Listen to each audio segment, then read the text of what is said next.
Hello friends, good morning. അപ്പോൾ എല്ലാവരും ചായ കുടിച്ചോ? എന്തൊക്കെയുണ്ട് വിശേഷം? അപ്പോൾ ഞാൻ ദേ രാവിലെ നൂലപ്പവും മുട്ടക്കറിയും ഉണ്ടാക്കാമെന്ന് വിചാരിച്ചു കേട്ടോ. അപ്പോൾ ദേ നൂലപ്പമൊക്കെ പരത്തിയല്ല ചിറ്റിച്ചെടുത്തിട്ടുണ്ട്. പിന്നെ മുട്ടക്കറി വയ്ക്കാനുള്ള പരിപാടികളൊക്കെ ചെയ്തുകൊണ്ടിരിക്കുകയാണ് കേട്ടോ. അപ്പോൾ മുട്ടക്കറി വെച്ചാൽ നമുക്ക് വേറെ എന്തെങ്കിലും കറി ചോറിന് വെക്കണം. കാരണം മുട്ടക്കറി കൂട്ടി ചോറിനാൻ ആർക്കും വലിയ താല്പര്യമില്ല. അപ്പോൾ അങ്ങനെ ഞാൻ എന്ത് ചെയ്തു എന്ന് വെച്ചിട്ടുണ്ടെങ്കിൽ ഇങ്ങനെ ആലോചിച്ചിരുന്നു. കറി വയ്ക്കലൊരു ആലോചനയാണ് കേട്ടോ. അപ്പോൾ ആലോചിച്ചിരുന്നപ്പോൾ നമ്മുടെ വീട്ടിൽ തന്നെ ഒരു വാഴ ഒടിഞ്ഞു വീണിട്ടുണ്ടായിരുന്നു കേട്ടോ. അപ്പോൾ അതിൻ്റെ കായ അധികം മൂത്തിട്ടില്ല.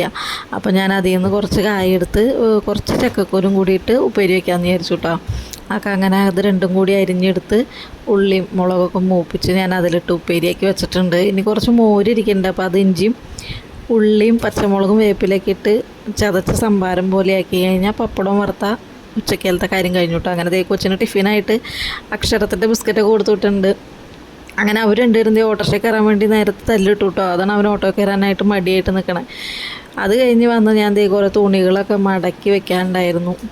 അപ്പോൾ അതൊക്കെ മടക്കി വെച്ചു. അത് കഴിഞ്ഞ് കുഞ്ഞുപെണ്ണിൻ്റെ തലമുടിയൊക്കെ നീരി കെട്ടി വെച്ചിട്ടുണ്ട് കേട്ടോ. അവളുടെ തലമുടിയാണെങ്കിൽ ഒട്ടും നീളം വയ്ക്കുള്ള ചുരുണ്ട് സത്യസായിബാബയുടെ മുടി പോലെ മുകളിലേക്കാണ് പോണത്.